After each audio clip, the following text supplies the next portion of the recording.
and I'm going to show you how I cook my prawn with chili paste and butter. So let's go!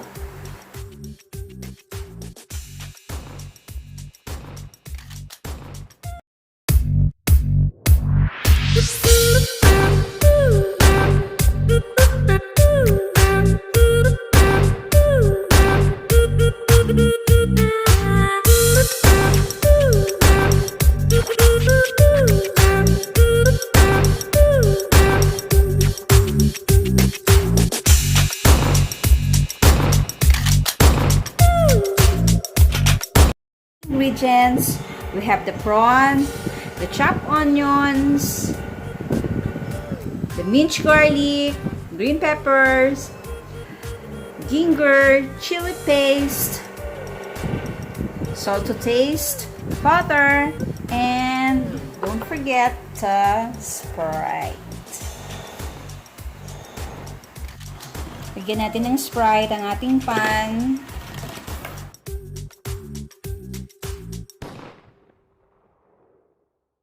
Let's add at once our prawn, and then let's add our ginger. So, pakukuluan lang natin yan dyan. So, hintayin lang natin na mag-orange ang ating prawn.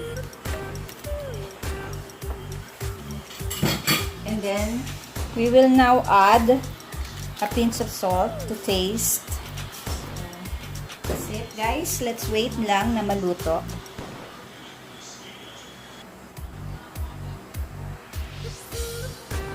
Na siya.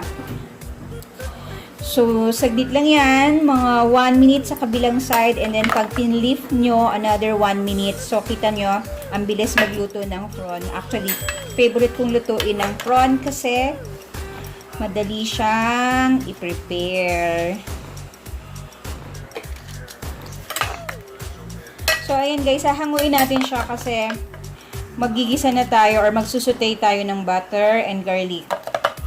So, para hindi siya ma-overcook, kailangan natin siyang tanggalin dito.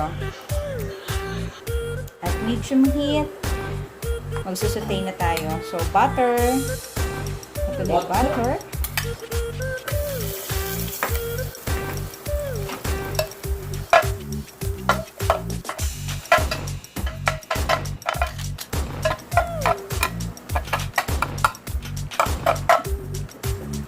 Let us add our garlic. So, I think pwede na ang ating butter. So, let's add our chopped onion. So, ayan.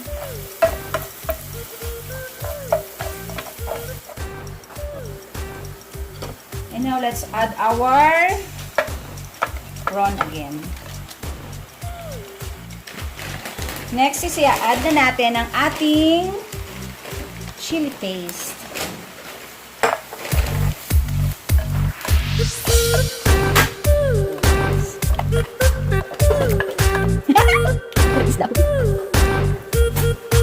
Let's add the chili paste again.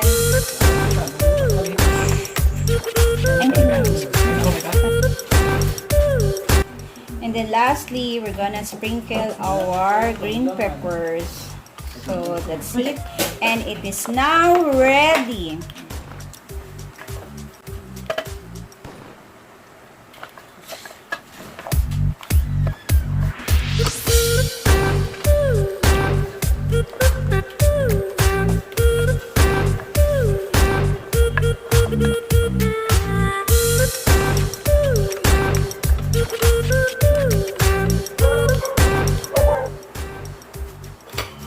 Mga kabambam, I think it's time to remove from the pan and mag-start na tayong mag-plating. Gandahan natin ang presentation para na may added points tayo pagdating sa table.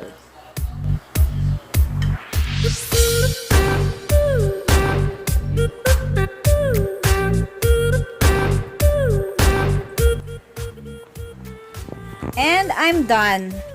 My spicy buttered prawn is ready to be served in your table.